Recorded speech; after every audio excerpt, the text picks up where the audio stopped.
గండేపల్లి వరలక్ష్మి అండి. నేను central plant రివ్యూలో వర్క్ చేస్తున్నాను సార్, కాంట్రాక్ట్ లేబర్గా. నేను ఐటీఐ చేశానండి. మా భూములు 11,100 రూపాయలు ఎకరానికి ఇచ్చి ఆ రోజు తీసుకున్నారండి. 800 ఇచ్చి బుల్డాజర్లు పెట్టి మా ఇల్లు తొలగించి మమ్మల్ని ఆగనంపూడికి పంపించారు సార్. నేను ఐటీఐ ఎలక్ట్రీషియన్ చేశాను, కానీ లేడీస్ రిక్రూట్మెంట్ చంద్రబాబు గారు దయ వల్ల ప్రైవేటీకరణ చేయడం వల్ల మాకు ఆ పోస్టులు ఇవ్వలేదు. కాంట్రాక్ట్ లేబర్ పోస్ట్ ఇచ్చి ఇప్పుడు డే బై డే డ్యూటీలు అని చెప్పి మాకు 4 నెలల నుంచి సాలరీస్ ఇవ్వలేదు సార్. మేము చావులు చచ్చిపోవాలా బ్రతకాలా కూడా మాకే తెలియట్లేదు. మాకు ఇంత అన్యాయం చేస్తున్నారు మోడీ సార్. మాకు న్యాయం చేస్తారని మేము కోరుకుంటున్నాం. సో చంద్రబాబు నాయుడు గారు ఏం చెప్పారంటే, మీరు సింపతి చూపించకండి అంటున్నారు. మా భూములు పోయి మాకు ఉద్యోగాలు లేక ఆకలితోటి మేము ఇచ్చేస్తున్నాం. మాకు సింపతి ఉందండి. ఆంధ్రుల హక్కు, విశాఖ ఉక్కు సార్. మీరు అర్థం చేసుకొని మాకు సకాలంలో మా జీతాలు రావాలి, మాకు వర్కులు నిలబడాలి.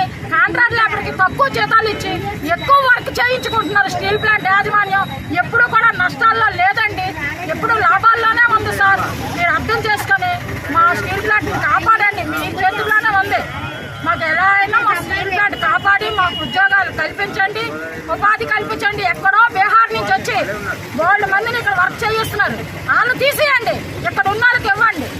స్థానికులకు వర్క్ కల్పించండి సార్. అది మా సొంత భూములండి, మీరు తీసుకున్నారు. మాకు న్యాయం చేయండి సార్.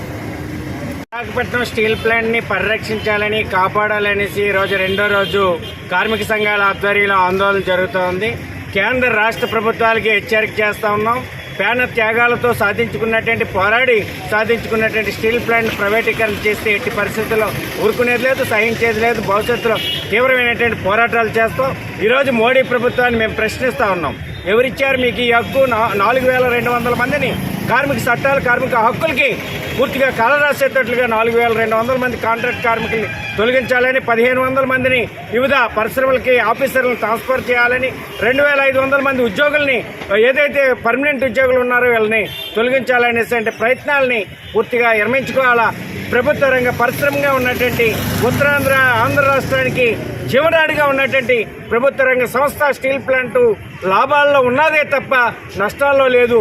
వేల కోట్ల రూపాయలని ఈ ప్రభుత్వాలకి డివిడెండ్ రూపంలోనూ పన్నుల రూపంలో చెల్లించినటువంటి ప్రభుత్వ రంగ స్టీల్ ప్లాంట్ని కుట్రపూరితంగా బీజేపీ ప్రభుత్వం నాశనం చేయాలని పూనుకుంటే, కార్మిక సంఘాలు పెద్ద ఎత్తున ఆందోళన పూనుకుంటాయి.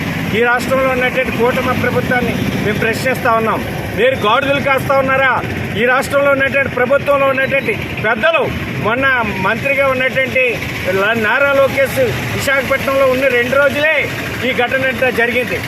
అంటే విశాఖపట్నంలో ఉన్నటువంటి స్టీల్ ప్లాంట్లో ఉన్న 4,200 మంది ఉద్యోగులు కార్మికుల్ని తొలగించడం కానీ, లేకపోతే ఈ ప్రైవేటీకరణకి బాగా ప్రయత్నాలు చేస్తాడని చైర్మన్ ఒకరిని నియమించడం కానీ, ఇవన్నీ కూడా కూటమి ప్రభుత్వం కూడా ఈ కేంద్ర ప్రభుత్వానికి వత్తాసు పలుకుతూ ఉంది. కేంద్ర ప్రభుత్వం యొక్క విధానాలకి అడుగులకు అడుగులవుతూ ఉంది.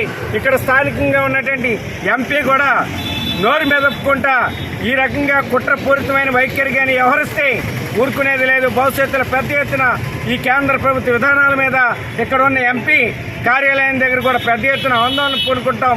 ఈ రాష్ట్రంలో ఉన్నటువంటి అనేక మంది ఇప్పటికే కార్మిక సంఘాలు, మహిళా సంఘాలు, అనేక సంస్థలు, రైతు సంఘాలు ఈ మద్దతు పలుకుతూ ఉన్నాయి ఉద్యమానికి.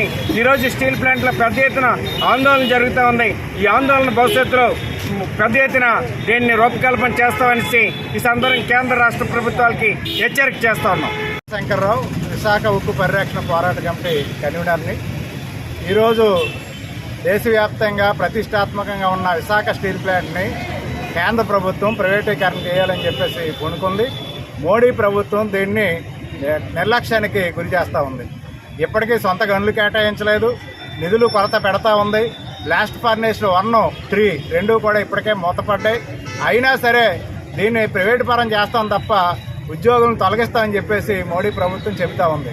ఈరోజు కూటమి ప్రభుత్వానికి ఒకటి హెచ్చరిక చేస్తూ ఉన్నాం. నిన్న ఇక్కడికి కొనతాల రామకృష్ణ గారు వచ్చి సంఘీభావం తెలిపారు. మరి అదే పార్టీ నాయకుడు ఈరోజు కేంద్ర ప్రభుత్వాన్ని ఒత్తిడి చేసి స్టీల్ ప్లాంట్ పరిరక్షణ కోసం కృషి చేయడానికి చేతనవునా కాదా అని చెప్పేసి మేము ప్రశ్నిస్తూ ఉన్నాం. మరోవైపు స్థానిక ఎంపీ బీజేపీ సీఎం రమేష్ గారు ఈరోజు స్టీల్ ప్లాంట్ మీద ఒక్క మాట మాట్లాడడం లేదు. స్టీల్ ప్లాంట్ని ప్రైవేటీకరణకు వ్యతిరేకంగా మేము నిలబడతామని చెప్పేసి ఇదే సెంటర్లో ఆ రోజు ఈరోజు మాట ఇచ్చారు, గెలిచి ఈరోజు ఏం చేస్తున్నారని చెప్పేసి మేము ప్రశ్నిస్తున్నాం.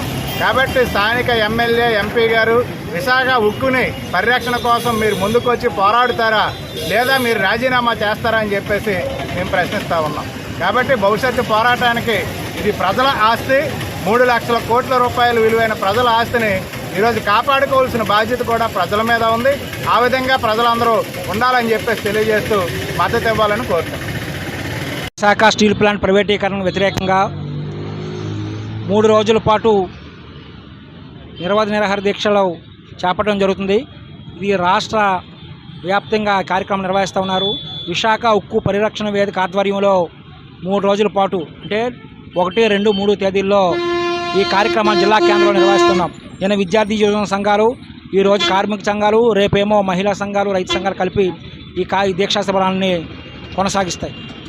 విశాఖ స్టీల్ ప్లాంట్ ప్రైవేటీకరణ చేయబోమని చెప్పి ఎన్నికల ముందు చెప్పినటువంటి ప్రభుత్వాలు మాయ మాటలు చెప్పి నేడు ప్రైవేటీకరణకి మరింత శరవేగంగా వాళ్ళ యొక్క చర్యలు చేపడతా ఉన్నారు. ఇప్పటికే 3765 మంది కాంట్రాక్ట్ ఉద్యోగుల్ని తొలగించడం జరిగింది. విశాఖ స్టీల్ ప్లాంట్ ప్రైవేటీకరణ కాకుండా చేయాలని, సేల్లో దీన్ని మెర్జ్ చేయాలని, సొంత గనులు కేటాయించాలని చెప్పి 1300 రోజులకు పైగా ఉద్యమాలు చేస్తున్నప్పుడు కూడా కనీసం స్పందించిన ప్రభుత్వం మరింత వేగంగా ప్రైవేటీకరణ పూనుకుంటా ఉన్నది. మేము నిలదీస్తూ ఉన్నది ఒకే ఒకటి, త్యాగాల ద్వారా, పోరాటాల ద్వారా సాధించుకున్నటువంటి విశాఖ స్టీల్ ప్లాంట్ని ప్రైవేటీకరణ చేస్తే ఎట్టు పరిస్థితులను అంగీకరించము.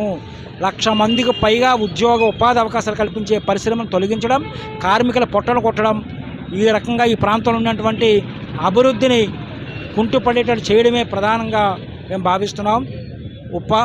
ఈరోజు ఉద్యోగం, ఉపాధి కల్పించినటువంటి సంస్థను ఎట్టి పరిస్థితుల్లోని ప్రైవేటీకరణగా అడ్డుకోవడానికి మేము ప్రయత్నాలు చేస్తామని ఈ సందర్భంగా తెలియజేస్తూ ఉన్నాం.